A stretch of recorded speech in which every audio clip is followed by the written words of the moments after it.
क्या आप जानते हैं भारत अपनी न्यूक्लियर एनर्जी के लिए ज़रूरी फ्यूल कहाँ से लेके आता है? भारत में न्यूक्लियर पावर की डिमांड तेजी से बढ़ रही है। इनफैक्ट इंडियन गवर्नमेंट का टारगेट है 100 gigawatts of nuclear energy generation by the year 2047। लेकिन सप्लाई और डिमांड में एक मैसिव गैप नजर आता है।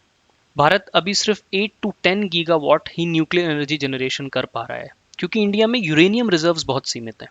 इसलिए इंडिया न्यूक्लियर फ्यूल के इंपोर्ट्स पर हेविली डिपेंड करता है। हाल ही में भारत ने एक सेंट्रल एशियाई देश के साथ मैसिव $4 बिलियन की यूरेनियम प्रोक्योरमेंट डील साइन करी है। ये इंडियन रुपीस में रफली 37,000 करोड़ का अमाउंट बनता है। बट क्या आप जानते हैं ये कौन सा देश है? ये देश वर्ल्ड का लार्जेस्ट यूरेनियम प्रोड्यूसर कंट्री है और रफली 40 to 43% of global uranium production के लिए अकेला जिम्मेदार है।